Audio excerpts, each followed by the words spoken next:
నేపథ్యం అంతా వద్దు, షార్ట్ కట్లో నేను చెప్పేస్తాను. సాయి కృష్ణ ఒక మిత్రుడితో కలిసి మార్కాపురంలో ఒక రూమ్లో ఉంటున్నాడు.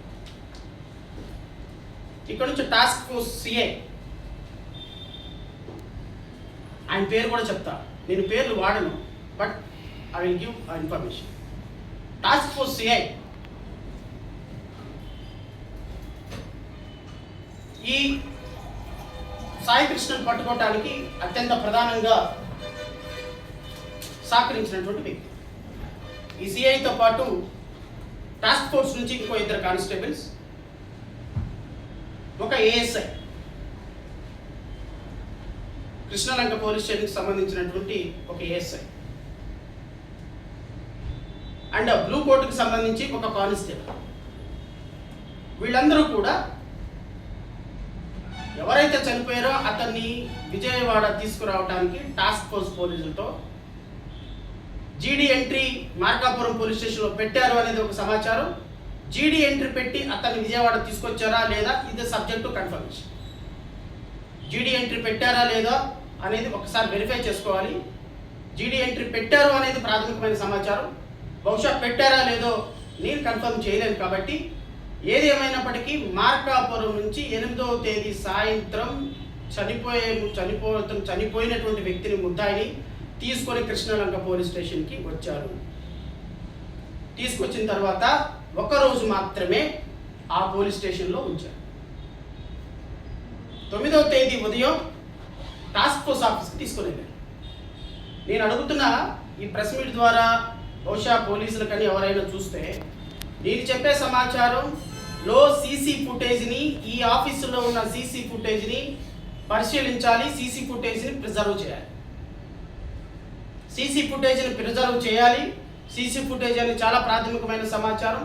ఈ సీసీ ఫుటేజ్ మాత్రమే రేపు నిందితులను పట్టించడానికి ఉపయోగపడేటువంటి ఒక ప్రాథమికమైన సమాచారం. 9వ తేదీన టాస్క్ ఫోర్స్ తీసుకుని వెళ్ళారు.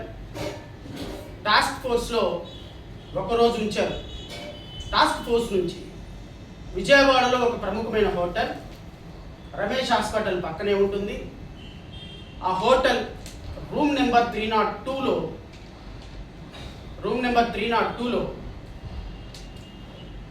ఇతన్ని టాస్క్ ఫోర్స్ పోలీసులు చిత్రహింసలకు గురి చేశారు. పగలంతా టాస్క్ ఫోర్స్ పోలీసులు, రాత్రిపూట సిఐ నాగరాజు. దేనికోసం చేశారో, ఏమి చెప్పమని చేశారో, మోటివ్ అయితే నా పరిధిలో లేదు ఆ విషయం. బట్ ఆ మోటివ్ ఏంటి అనేది నేను అతి త్వరలో మీకు చెప్తా, కన్ఫర్మేషన్ రావాలి కాబట్టి. విపరీతంగా టాస్క్ ఫోర్స్ పోలీసులు మార్నింగ్ నుంచి ఈవినింగ్ వరకు చిత్రహింసలకు గురి చేయటం.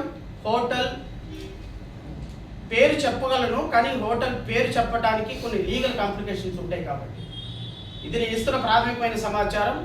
హోటల్ రమేష్ హాస్పిటల్స్ పక్కనే ఉంటుంది, వినాయక థియేటర్ దగ్గర ఉంటుంది. సో బందర్ రోడ్లో ఉంటుంది కాబట్టి పోలీసులు వ్యక్తిగతంగా అడిగితే నేను సమాచారం చెప్తాను. సో ఈ హోటల్లో రూమ్ నెంబర్ 302లో అతన్ని చిత్రహింసలకు గురి చేసి, బికాజ్ ఈ హోటల్ ఎంట్రీలో సిఐ నాగరాజు పేరు మీదే ఈ హోటల్ బుక్ అయింది. హోటల్ ఎంట్రీలో కూడా సిఐ నాగరాజు పేరు ఉంటుంది. సో సిఐ నాగరాజు పేరు మీద హోటల్ బుక్ అయింది. ఆయన చిత్రహింసలకు గురి చేశారు. విపరీతంగా కొట్టడం వల్ల అతనికి విపరీతంగా బ్లీడింగ్ అయ్యి చాలా దవడ మొత్తం పగిలిపోయి కిడ్నీలన్నీ పగిలిపోవడంతో ఇతన్ని 14వ తేదీ రంగా ఇంటి ముందుకు ఉన్నటువంటి ప్రజా వైద్యశాలకు తీసుకొని వచ్చారు ట్రీట్మెంట్ కోసం. ప్రజా వైద్యశాలకు తీసుకొని వచ్చి ప్రజా వైద్యశాలలో హాస్పిటల్లో చూపిస్తే ఇతను బతికే అవకాశం లేదు, ఇతను చనిపోతాడు, అర్జెంటుగా మీరు ఇతన్ని ప్రైవేట్ హాస్పిటల్కి షిఫ్ట్ చేయండి అని ప్రజా వైద్యశాలలో ట్రీట్మెంట్ చేయడానికి డాక్టర్లు నిరాకరిస్తే అతన్ని తీసుకొని మణిపాల్ హాస్పిటల్కి 15వ తేదీ ఒక సివిల్ సర్జన్, అతని పేరు కూడా చెప్పొచ్చు, బహుశా అతను ట్రీట్మెంట్ చేశాడు, డాక్టర్ ట్రీట్మెంట్ చేశాడు. ఆ doctor treatment doctor Venugopal treatment చేశాడు కాబట్టి డాక్టర్ ఏం తప్పు చేసినట్టు కాదు. ఒకవేళ నేను చెప్పే ఇన్ఫర్మేషన్ తప్పైతే ఆయన నా దగ్గరికి ఏం ట్రీట్మెంట్కి రాలేదని ఆయన చెప్పొచ్చు, తప్పేం లేదు. బట్ నాకున్న ప్రాథమికమైన సమాచారం మణిపాల్ హాస్పిటల్లో ట్రీట్మెంట్ ఇప్పించారు. డాక్టర్ వేణుగోపాల్ సివిల్ సర్జన్ దవడ పగిలిపోయి కిడ్నీకి సంబంధించినటువంటి పూర్తి ఇబ్బందికరమైన పరిస్థితుల్లో ఉంటే అతనికి తీసుకొని వెళ్ళి 16వ తేదీ ఇక వాళ్ళు కూడా చేతులెత్తేసిన సందర్భంలో 16, 17వ తేదీన మళ్ళీ ఆ హోటల్కి తీసుకొని వచ్చి హోటల్లో ఒక ఆర్ఎంపీ డాక్టర్ చేత 2 రోజులు ట్రీట్మెంట్ చేయించారు. నేను ఈ హోటల్ సంబంధించినటువంటి సీసీ ఫుటేజ్ మొత్తాన్ని కూడా నేను ఫుటేజ్ని ప్రిజర్వ్ చేయమని కోరుతున్నాను. హోటల్లో ఇచ్చిన సీసీ ఫుటేజ్ కనుక మాయమైతే, ఎందుకంటే ఇది ఇన్వెస్టిగేషన్ చేయాల్సిన పోలీసులు అండి, నా బాధ్యత కాదు. కానీ నా బాధ్యతగా నాకు వచ్చినటువంటి ఇన్ఫర్మేషన్ మీకు షేర్ చేసుకోవటం, రాష్ట్ర ప్రజలతో షేర్ చేసుకోవటం నాకు ఉన్నటువంటి బాధ్యత. రేపు పోలీసులు ఏమన్నా కాన్ఫిడెన్షియల్ ఇన్ఫర్మేషన్ మీరు షేర్ చేశారని అనొచ్చు, కానీ ఒక రాజకీయ పార్టీగా ఆ విధంగా ఏ విధంగా జరిగింది అని చెప్పటం, ఒక రాజకీయ పార్టీగా ఇలా జరిగింది, ఇంత దారుణంగా జరిగితే ప్రభుత్వం మాకేం తెలియదు అని చెప్పటం, అధికారులు మాకేం తెలియదు అని చెప్పటం చాలా విడ్డూరంగా అనిపిస్తుంది. కాబట్టి నేను ఇచ్చేటువంటి లీడ్స్ను కూడా మీరు తీసుకొని వెళ్ళండి. ఒక ఆర్ఎంపీ డాక్టర్ చేత ట్రీట్మెంట్ ఇప్పించిన తర్వాత ఇన్ స్పైట్ ఆఫ్ ట్రీట్మెంట్ 23వ తేదీ సాయంత్రం సాయి కృష్ణ చనిపోయిన తర్వాత ఈ డెడ్ బాడీని ఏం చేయాలి అనేటువంటి ప్రాసెస్లో భాగంగా 24వ తేదీ ఈ డెడ్ బాడీని తీసుకొని ఎవరెవరు తీసుకెళ్లారో ఆ కానిస్టేబుల్ పేర్లు కూడా నాకు తెలుసు, కానీ అవి రివీల్ చేయడం కరెక్ట్ కాదు. ఎందుకంటే వారి ఇన్వాల్వ్మెంట్ ఉందా లేదా పోలీసులు నిర్వహించాలి. But I'm just giving a lead. 24వ తేదీ ఆర్టీసీ బస్ స్టాండ్ ప్లాట్ఫామ్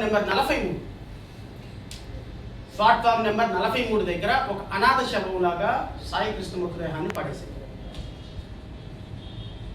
ఒక అనాథ శవంలాగా సాయి కృష్ణ మృతదేహాన్ని పడేసి ఈ సాయి కృష్ణ మృతదేహం 24వ తేదీన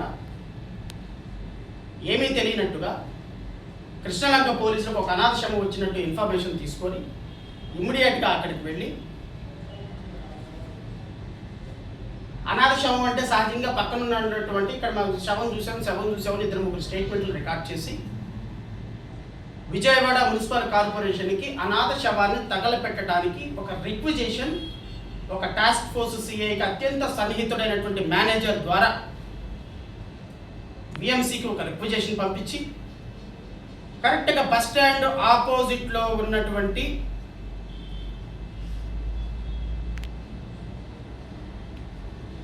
స్వర్గపురి బస్ స్టాండ్కి ఆపోజిట్గా ఉన్నటువంటి అనాథ శవమని ఎంక్వైరీ ప్రిపేర్ చేసేసారు, స్టేట్మెంట్లు రాసేసారు. ఇది అనాథ శవమని మొత్తం పూరించేసి ఇమ్మీడియట్గా ఈ డెడ్ బాడీని ఖననం చేయాలి. ఎలా ఖననం చేయాలి? దానికి సిఐ నాగరాజే ఇది అనాథ శవమని సర్టిఫికెట్ ఇచ్చారు. దీనికి టాస్క్ ఫోర్స్ సిఐ యొక్క ఫ్రెండ్ కానిస్టేబుల్స్ ఎంక్వైరీ చేశారు. టాస్క్ ఫోర్స్ సిఐ కంప్లీట్గా ఉన్నాడు. టాస్క్ ఫోర్స్ ఏసీపీ దీంట్లో ఇన్వాల్వ్మెంట్ ఉంది. Because she's the first posting lady officer. ఆవిడ కూడా దీంట్లో ఈ కేసులో ఇన్వాల్వ్మెంట్ ఉంది అనేది కొన్ని ఆరోపణలు ఉన్నాయి.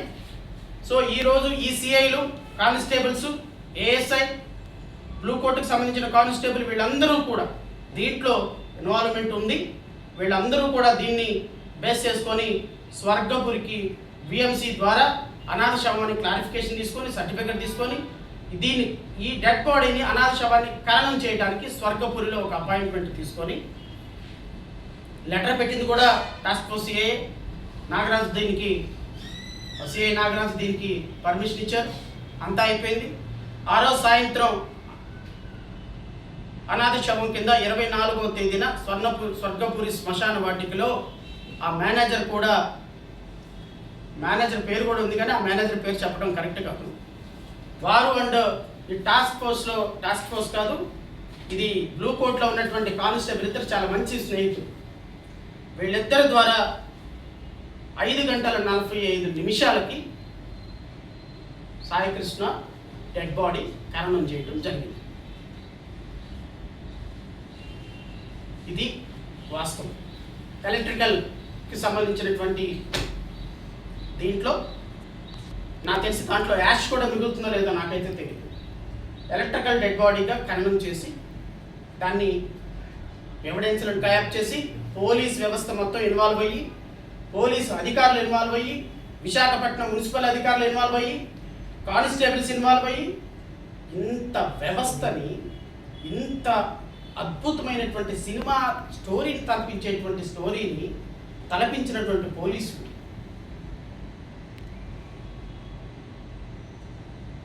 మరొక జై భీమ్ సినిమా అవదా ఇది? జై భీమ్ తలకు మించినటువంటి సినిమా, జై భీమ్ కంటే 100 రెట్లు ఎక్కువగా తలపించేటువంటి సినిమా. ఇంత తతంగం ఎందుకు జరిగింది? ఇంతమంది పోలీస్ ఆఫీసర్లు ఎందుకు ఇన్వాల్వ్ అయ్యారు? ఇంతమంది పోలీస్ ఆఫీసర్లు ఎవరి మీద కేసు కట్టారు? ఎంతమంది మీద కేసు కట్టారు? కేసు కట్టి కేవలం ఒకళ్ళో ఇద్దరినో ఫిక్స్ చేద్దామని మీరు అనుకుంటున్నారా? పోలీస్ వ్యవస్థ మొత్తం లా అండ్ ఆర్డర్ని కాపాడటానికి కలిసి పనిచేయటం అదొక పద్ధతి. పోలీస్ వ్యవస్థ మొత్తం టాస్క్ ఫోర్స్ ఎవరి కింద పనిచేస్తుంది? టాస్క్ ఫోర్స్ ఏసీపీ ఎవరి కింద పనిచేస్తున్నారు?